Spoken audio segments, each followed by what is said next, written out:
Hello and welcome to another edition of In Between Pages with James Lott Jr. I'm James Lott Jr. That's with two T's, not one. And I bring you another musician, which I love talking to musicians because, as you know, one of my many careers is as a musician. And I dropped my own latest EP last weekend. So I'm going to talk to somebody who is doing country music, and he's here in Southern California. He put out his first EP back in 2016, which was a self-titled EP, and he's working on his new one now. Okay, so he's on TikTok, and he has some hilarious videos on there, and we'll talk about that also. He comes from a iconic father. We'll talk about that a little bit. What does that mean? And all with the music business. What is it? What is he doing out here? And that question that I get all the time: if you're in country music, can you be in California? We're gonna talk about all of that and more with my new buddy Jake Parr. Hi, Jake. How's it going? How's it going? Good. We're going to start with that first question that people ask. I've interviewed other country artists on this show. I have friends who are country artists in LA. They're like, so shouldn't you be like in Nashville or Texas, like all these kind of things? So it could be anywhere, but just kind of talk to that a little bit. I mean, I've heard that. I get that a lot. I did actually live in Nashville for about a year, but being from California, I couldn't take the weather. They actually have seasons there.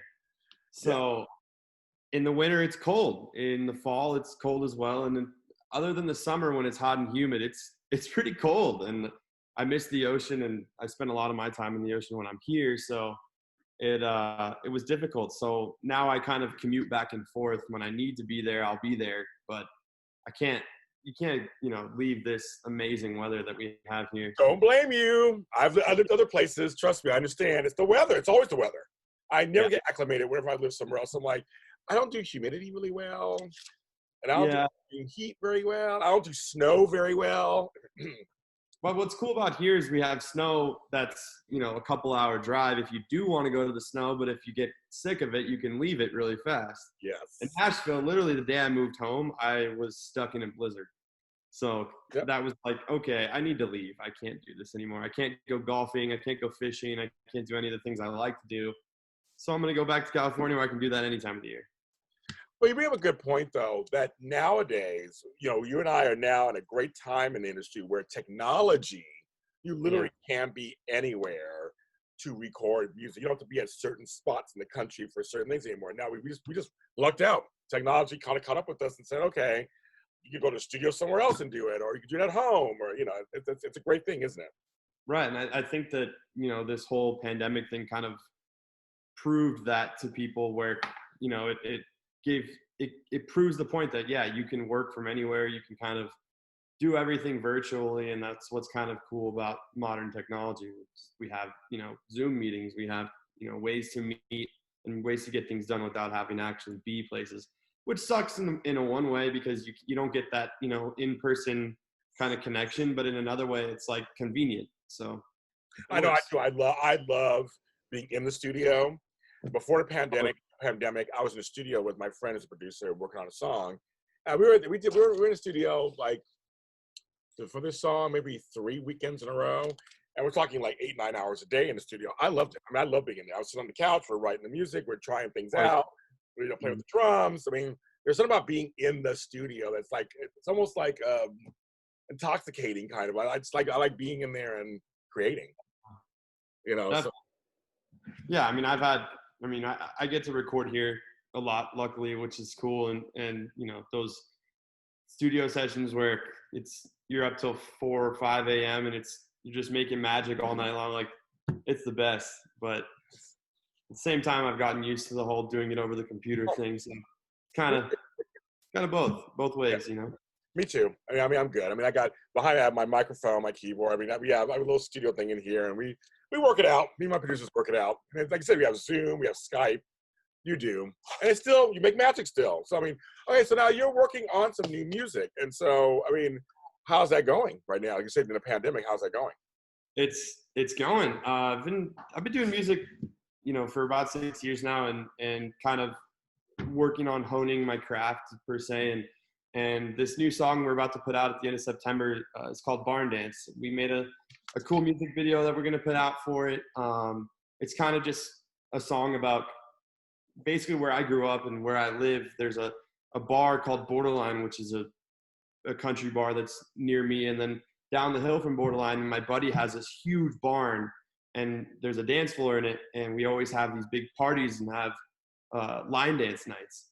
So the song kind of wrote itself of something that me and my friends love to do all the time is go line dancing. So it's just a feel good song, and a song that makes you want to get up and dance. And there's a line dance that we made for it, and everybody can kind of learn it. So it's fun. It's a good song. It's a good fun song. How is it writing songs these days? When I first started writing songs about 6 years ago, it's anything. Sometimes they come in 20 minutes. Sometimes it takes 2 or 3 weeks for a song to finish. I mean, like for me to write it. How's the process for you? Yeah, it's every song for me has been different. Being in Nashville, you do a lot of co-writes, so you get to be with different songwriters and bounce ideas off of them. But then a song I actually just finished, I woke up in the morning and it's about a girl that basically only calls you when she's drinking. And that's a great song right there. I love it already. The song is called Miss Me When You're Sober, but that's going to be coming out later, by the way. Great title. I love it. Yeah, and that song just fell out of me in like 5 minutes. I sat down at my notebook with my guitar, and I was like, I already had the melody, and the lyrics fell out of me. Same thing with Barn Dance. Barn Dance, we kind of just knew what we wanted to write about, knew that it was going to be a good thing, knew it was a good song, and it just kind of fell onto the paper. But some, other songs, they take 2, 3, 4, a month or two to write, and you're just kind of like, I can't get this bridge, or I can't get this chorus. But I think it's all different. I've heard stories of people dreaming a song, and they wake up in the middle of the night and they write it down. And, I think it's different for everyone. Well, I think it's interesting because, songwriting is an art. I mean, and it's an art, like also spoken word art. So they're all kind of art forms. But it is funny. I call it divine intervention when a song falls out of me. So it's like you said, falls onto the page. That's why I have my phone with a notes app nearby. I have notebooks. I have pads. I mean, I always have things nearby because I never know when someone will say, like the other day, someone said something to me by accident. They go, wow, their lights were so loud. They meant bright. Yeah. But all of a sudden my brain went, the lights are so loud, the air is so bright. I mean, I don't know why I thought that. Just like some kind of taking the words, making them something different. I just wrote those 2 lines down. I haven't done anything with them yet. I have a whole list on my phone of that.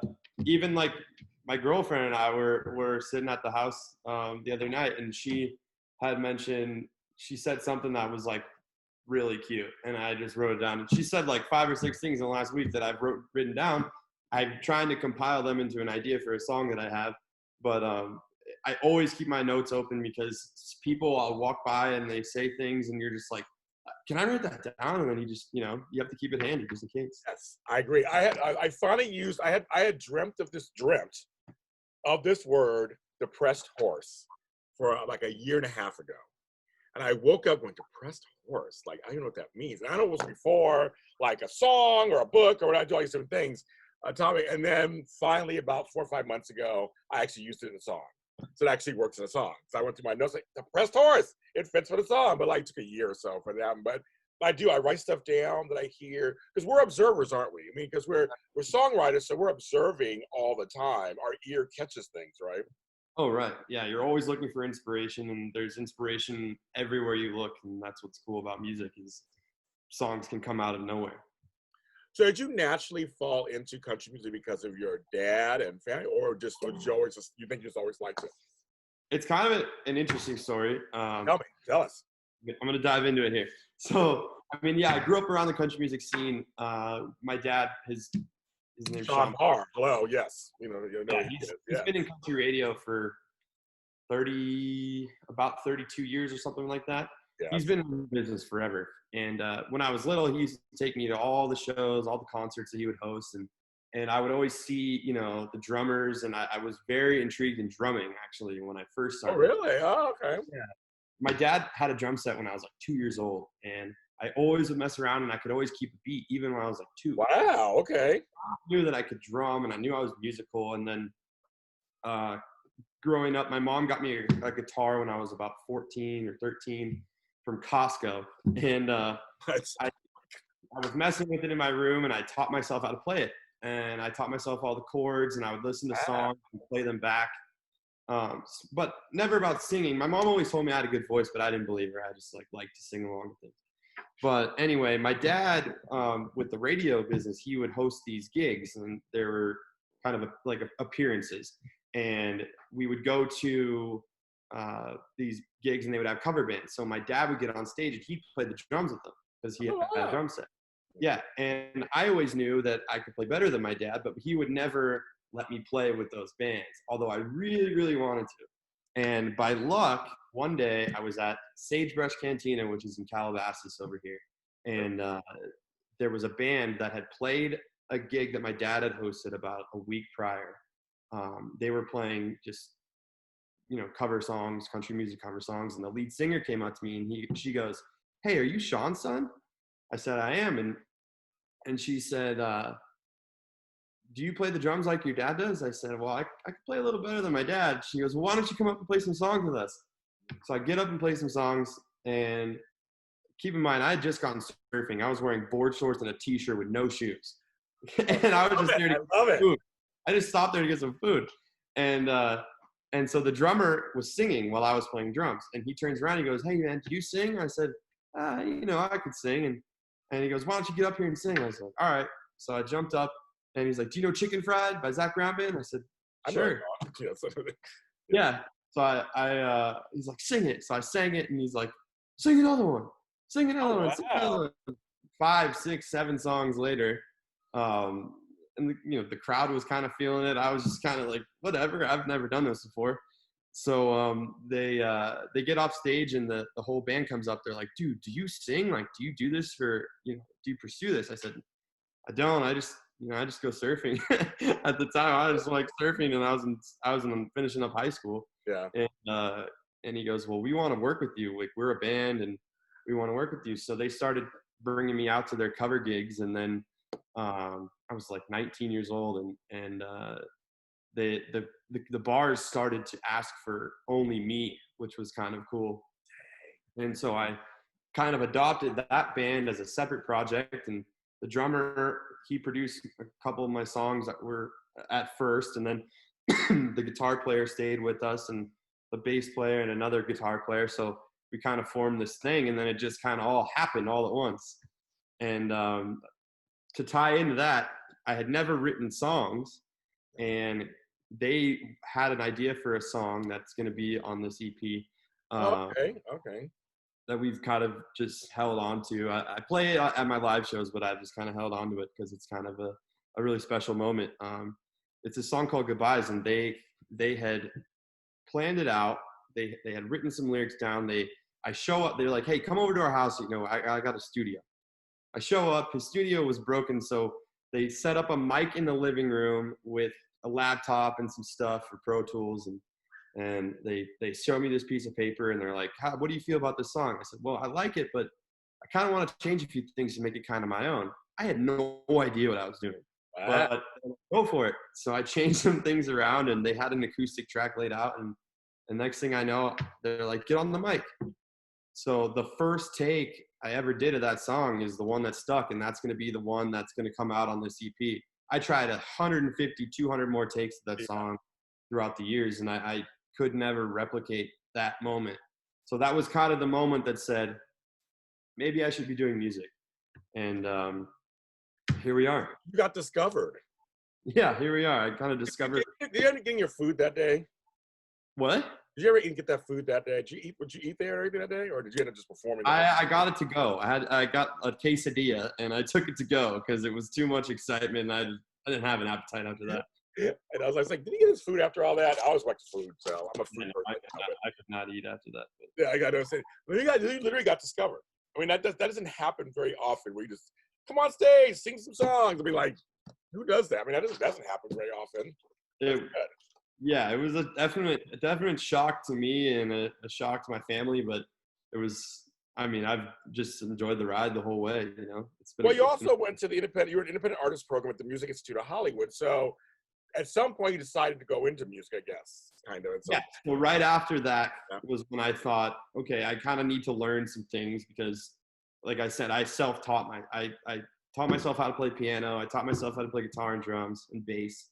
And so I was like, I kind of want to learn the music aspect, but also the business aspect of things. So I went into the independent artist program just to kind of learn, a little bit about just music in general, because I had no idea, other than what I've seen from my dad's perspective of hosting shows, what goes into behind the scenes, which is a really cool experience because you get to work with a lot of teachers that were in the industry and had, the experience, so they get to share their stories of how it was, which was interesting. Yeah, that's cool. Education can be important sometimes, even to our passions. It also can help you just be better, just to be like a little better. Yeah, if anything, I got to do some vocal classes that helped me, fine tune my singing and some music theory stuff to learn. I don't really like music, reading music. I don't want to say that to all the people that are music reading lovers, but it taught me, more chords and how to properly play certain things. So it definitely, honed my skills, which was nice. I mean, you mentioned your dad, and that's something I feel like, because you're going in a different way at this, because you're going as a singer, where he was more of a host. Right. So it's slightly different. But were you aware of your dad's popularity growing up? Like, were you aware of that? I always like to ask people that. They like, my father was very popular in his industry, and I'm James Lott Jr., so I was very aware of who that is. So for you, what was it like for you? Yeah, I mean, I definitely was aware. We would go certain places. Like, it's interesting, some people think of it, well, he was just a radio DJ, but then you go out to these shows and people are like wanting to take pictures with me personally, and I'm like, I'm not the radio guy, that's just my dad. I was signing autographs when I was like 7 years old, and I had no idea why. But it made me appreciate, my dad's hustle and my dad's grind, because he grinded at it for so long, and he built this, fan base. So everywhere we went, he would get recognized, which was interesting and cool. And I became his photographer for a while, and I'd follow him around. I like to go to the shows just because I liked music so much, and I liked seeing the musicians and seeing what goes into those shows. And it was really cool to watch and see my dad's grind in it as well. Yeah, it's funny. I tell people, back in the day, radio was everything. I mean, radio's still there, folks. Radio's not dead. Radio's still there. But radio especially back in the day, we knew all the people that, like, for me, it was like Wolfman Jack and Rick Dean. So you knew all the radio guys that were on radio, because that's what we all listened to. There was like, 4 or 5 big stations in every market. I mean, if you live in that market, you heard that station, you heard that person. They were the personalities. And in LA, there wasn't really much any other country stations other than my dad's. So another funny story is, like, I like to say I was born into country music, because literally my dad was broadcasting his radio show from the hospital when I was being born. What? So I was born on country radio. That's hilarious. Yeah. So your mom's in labor with you. Mm-hmm. And he's like, I got a show to do. I just cannot do a show. They're waiting for you to come, I guess. And he's like, bring the equipment. We'll do it remotely. That's hilarious. In that, I mean, I don't want to say in those days, because it is. Look, you can say it. I'm older than you are. It's fine. I mean, I'm about to be 26, so I kind of feel old now. But but in that time, most of they would do call-ins. They would be at an appearance, and you'd call into the station. So he was broadcasting from his phone. That's hilarious. Giving updates of when I was going to be. That's hilarious. Yeah. I love that. I did see unique story just coming into. So you were born in the country music, all right. Yeah. But wait, a side note, do you like any other kind of music? I mean, most people do. Your age probably like that kind of music. Do you like any other kinds? Oh, I love. Yeah, I mean, if you ever see me live, I play a lot of classic rock. I love Pink Floyd and AC/DC, and I love oldies music. My grandma was a pretty successful singer back in the late 50s, early 60s. She had a #1 song for a while. Love oldies music, and I love like surf music, the Doors, which is still old school, but it's kind of translated into surfing, and Jack Johnson and John Mayer, guys like that. Yeah. I can see that. But who was your grandma? My grandma, so she was in a duo called Paul and Paula, and they had a song called Hey Paula. Yeah, everybody says, like, I think I've heard that song. It's called Hey Paula. It was a big #1 back in the late 50s, and she got to tour with the Beatles and artists like that, and she has a picture up in her house with the Beatles, and it's just like, oh my gosh, I'm so jealous because those guys were the pioneers of rock and roll, basically. Well, people don't understand that rock and country, and even R&B and country all have roots together. So when I hear country artists go, I think Garth Brooks said he loved Kiss. I'm not surprised. I mean, like why is right? Shania Twain her husband worked with Def Leppard. I mean, like it's like I'm not surprised that country and rock especially have a connection. Look at Steven Tyler. Steven Tyler's got a country record out right now from Aerosmith, and there's lots of crossover genres, and yeah, I think a lot of my music, especially Barn Dance, the song that's coming out, has a lot of rock influence in it. There's big guitars and big solos, and even the music video is kind of like it's a country atmosphere, but then it goes into like these cool big lights, and it's kind of like rock concert-esque. I like it. So yeah, it's fun. Well, Darius Rucker, of course, from Hitting the Blowfish, now huge country. Lionel Richie actually has country hits. I mean, like, it's one of those things where, because him and Kenny Rogers work together. It's like, there is some kind of, there's some stuff there. I think they like, I'm not that surprised. I mean, like, it's a good song's a good song a lot of times, and country artists rock out all the time. I've been to shows all the time. I mean, part of country is, big guitar solos, like guys like Jason Aldean and I don't know who else, Brantley Gilbert, stuff like that. They have these big guitar sounds, and that's kind of what I like. My guitar player Ian, he shreds, and he loves these big rock solos, and it's awesome. So you went out with Lee Brice, and he's a name people know, of course. What was it like going on tour with him and seeing how it works for him?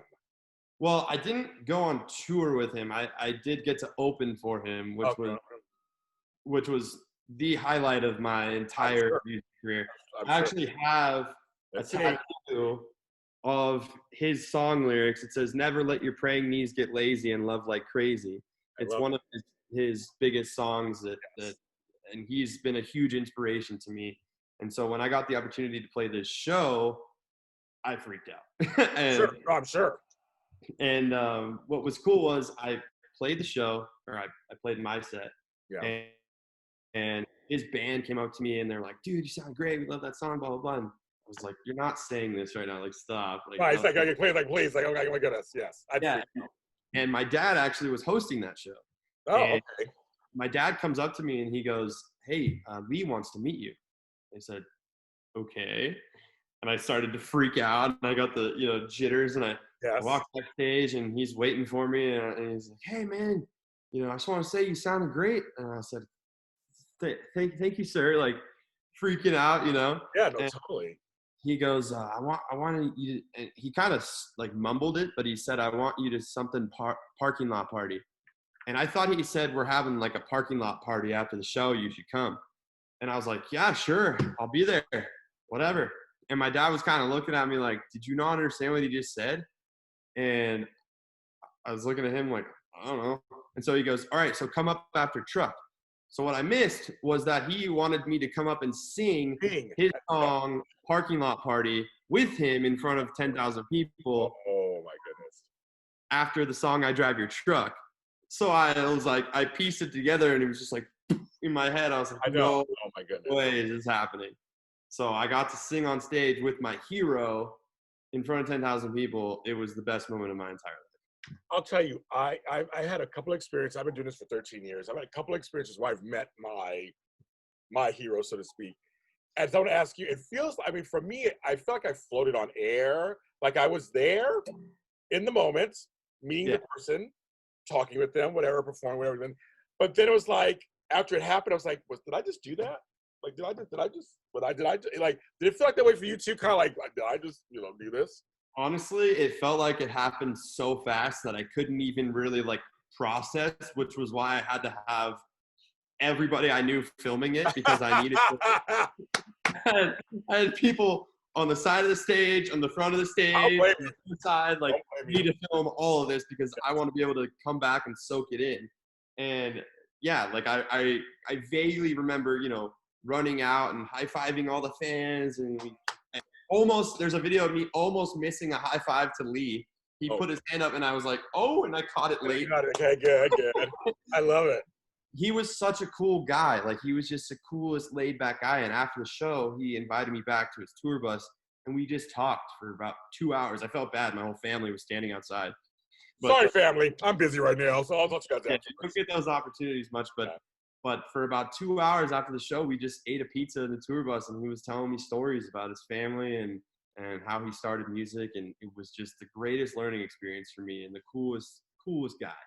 Did he give you any piece of advice that you remember? That just kind of like, or just a bunch of just the conversation? It was a lot. I mean, basically, he just said, you know, if you want this, you got to keep your head down, you got to grind, and you got to have faith, and just believe in your music, believe in what you put out, and try not to let other people tell you, you know, what to do and how to do it. I mean, you need guidance from certain people, and I have a lot of guidance from my mentors and people that I'm working with right now. But you just said, stay true to your craft. Like, there's a reason why you're here. There's a reason why this is going on. So, you know, don't lose yourself in the big picture.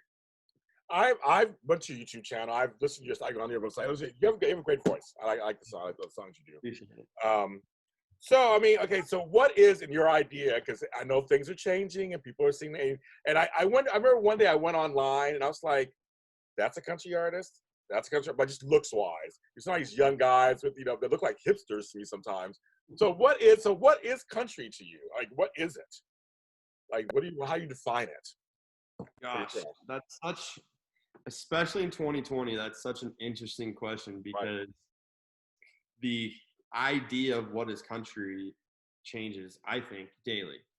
I mean, you have the Merle Haggard and the Willie Nelson aspect of country, which is, you know, grassroots and, you know, down home Southern and, you know, banjos and steel guitars. But then now you got this kind of transition, and then, you know, you went through that, then you went through like the Sam Hunt guys, which is like kind of rapping with country, and Colt Ford and that, and Cowboy Troy, and then now we're in this process of EDM, and there's, you know, guys like Dan and Shay and Kane Brown who are doing Marshmello and like all these EDM DJs. So it's ever evolving, and everybody has a different sound. And to me, at least, country is songs that tell stories, songs that portray, you know, what you're trying to get across in a story, and it's emotional, and, you know, really good, just amazing lyrics that speak to you. Because there's a lot of songs out there in a lot of different genres that they sound great, but they don't speak to you in the way that I think country does to a lot of people. I agree. And that's kind of why I fell in love with country, is there's a story in every song. And like I said before, a lot of these songs write themselves because there's stuff that you're living on a day-to-day basis.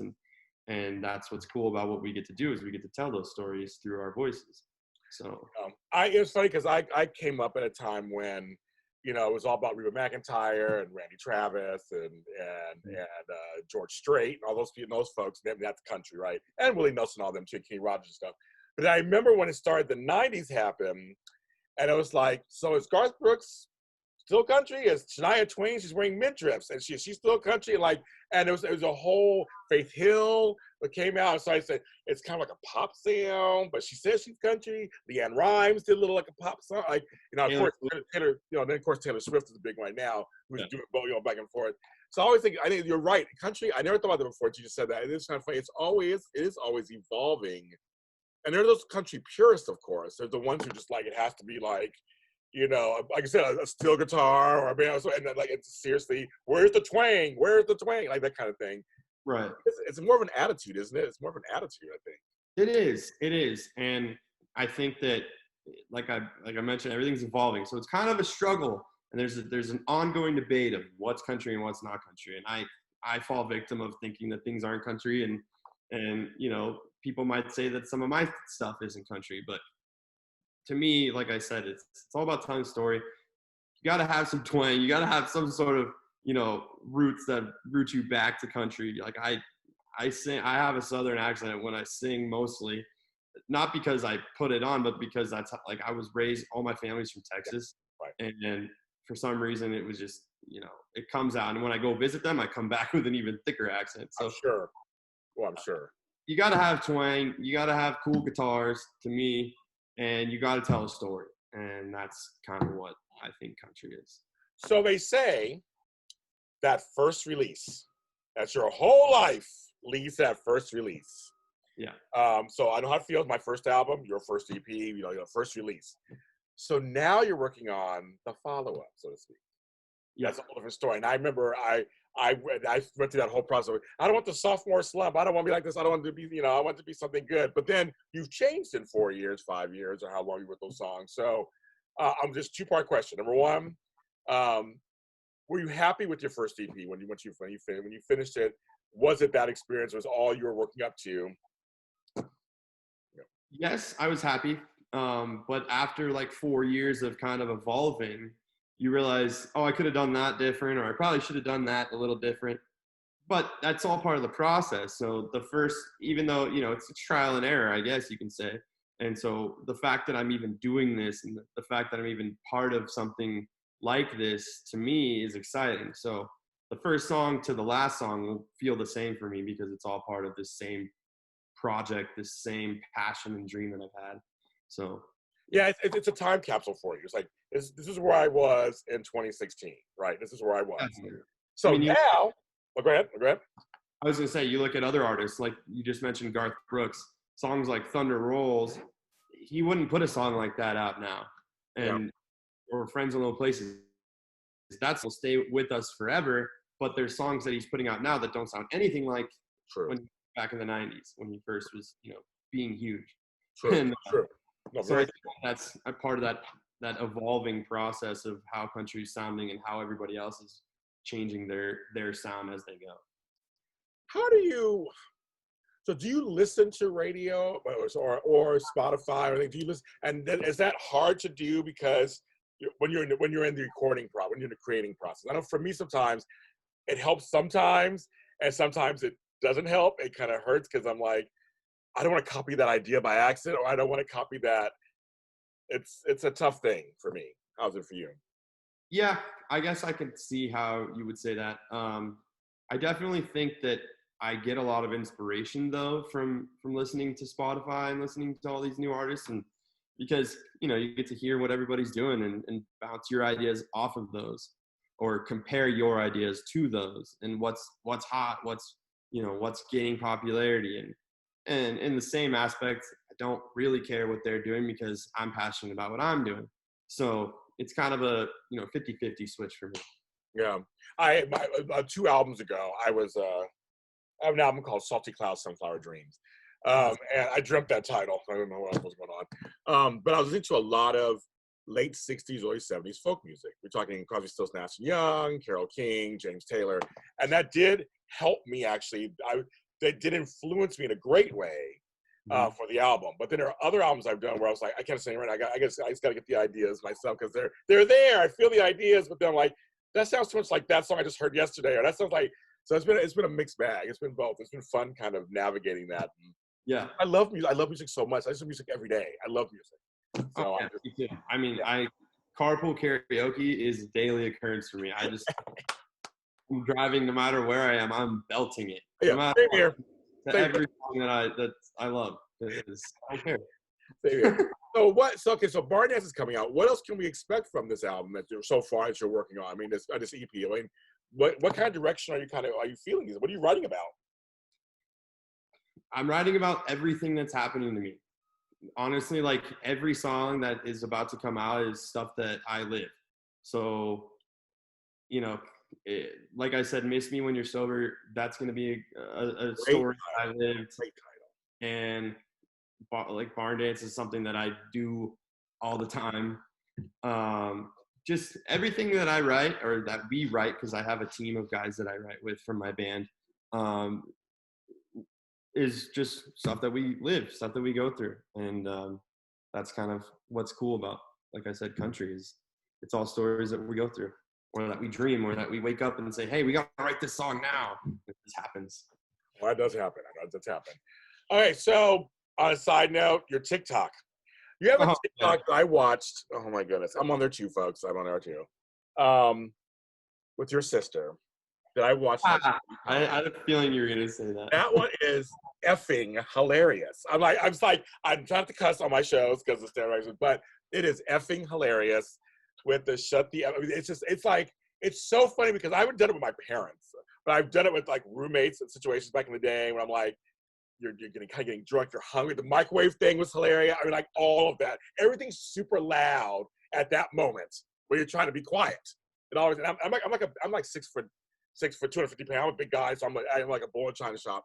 So that video had me. I watched it like 3 times. It had me laughing the whole time. Yeah, I mean, I think COVID and being stuck at home. I do live in a condo with my sister, so we definitely get bored and have a lot of time to mess around. I think you saw the other one probably where I put the bowl of water above my door, and I told her that something was bad happening, and she comes opens the door, the whole puddle of water spills on her.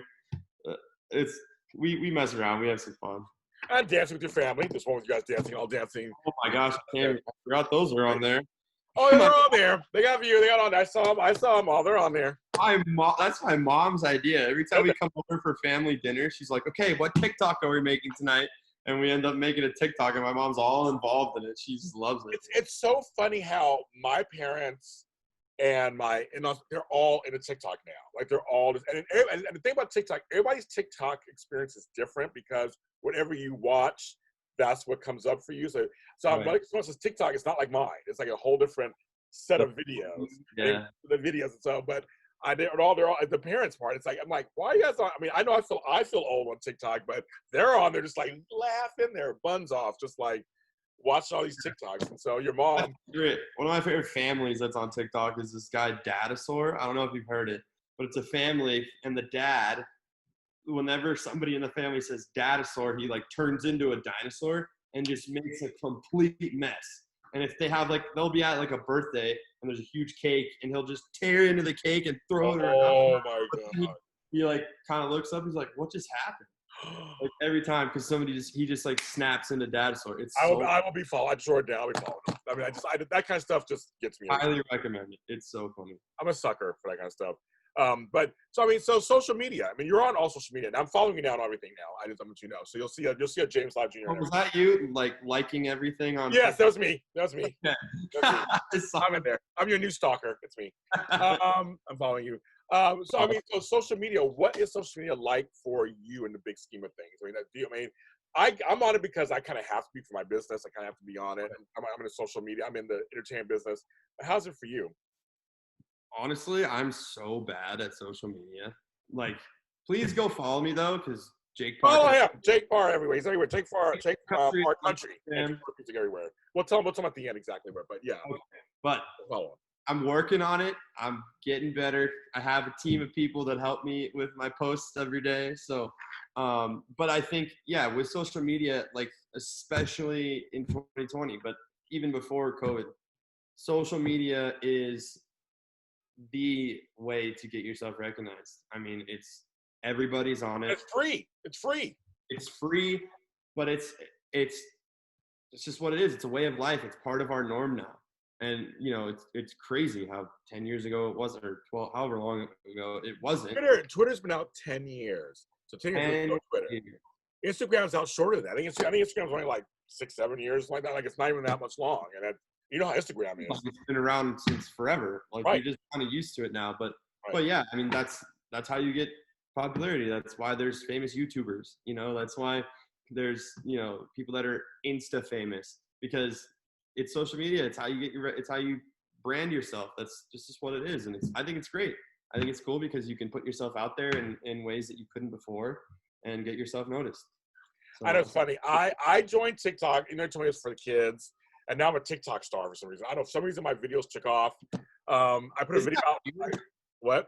Isn't it funny how one of my TikToks got 50,000 likes and another one has 100 views? It's I don't get it. I don't either. No, seriously. And don't try to follow. Okay, so here's a tip for everybody out there. So you have a video. I had a video that did 1 million views. 1 million. And so I put out, so I thought, I'll do a part 2. Maybe I'll get 1 million views again. It's 350 views. I'm like, wait a minute, but the other one is still getting hits. And it's 6 months ago. this new one, brand new, similar to that one. They're still going to that one. I don't understand. So don't try to follow it up, folks. It doesn't work. I have no idea. It don't work. I did a video on using my left-handed scissors. I'm left-handed. Me too. And it got like, you left-handed too? Hey, left-handed person. And I got like 1,300 likes just on that alone, views on that alone. Wow. I don't know like what's about left-handed scissors. I don't fucking know. I mean, it's crazy. It's crazy, Todd. You're right. There's times there's no rhyme or reason, and you never know which video. Like there's times I'll think this is gonna be the one. It's gonna go off. It's gonna be big. Oh, yeah. My sister and I, during quarantine, we spent an entire night making a scene from Monsters Inc.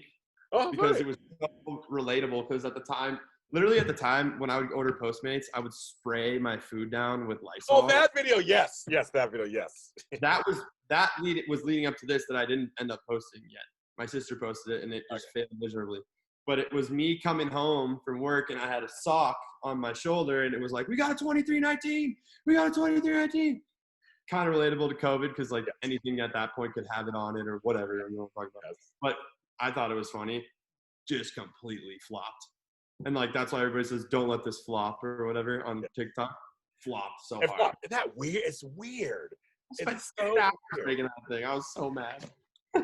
But I have posted some of my songs on TikTok and did my own little like thing, and they've gone. So that's the thing too. Put your songs on there because I have a song called "My Opinion Is the Only Opinion," which is my song for the haters, and that went viral. So I mean, you know, you could do that too. It's a place to showcase stuff too, so you can showcase your work if you want. Yeah, for sure. It's a great tool and a great business tool if you're trying to market yourself and get yourself out there, and for people that might be shy to be out in the public eye, it's a great way to put yourself out there because you get to film it yourself and you get to make sure it's how you want it to look rather than what people are seeing when you're out in public. Well, Jake Parr, I am your big fan now. I'm going to follow you. We could just stay in touch so as your career goes higher. Don't forget me. I want to interview you as you move through this. Because I think looking forward to that. I think you have good things coming. So, like I said, you're young, you got talent, you got perseverance. I think I always say, just stay in the game, keep going, and somehow people will see you at some point, and they'll do it. So I think appreciate you doing this. This has been awesome. I love things like this. This is so much fun for me. So you always have an invitation. Sorry, what was that? So you always have an invitation to come back on and talk about any projects. So when your album the next EP comes out, come back on, we'll talk about it. Awesome. Yeah. So everybody go follow me on Instagram, Jake Parr Country. Go check out Barn Dance when it comes out at the end of this month, the end of September. There'll be a cool music video that we made at my friend's barn where we do all these barn dances, which is going to be fun. And yeah, look forward to it. Yeah. So follow him. Instagram, Jake Parr Country. Twitter, Jake Parr Country. TikTok, Jake Parr. Go to the videos. But on Facebook, it's under Jake Parr Music. So go ahead and follow him there for that.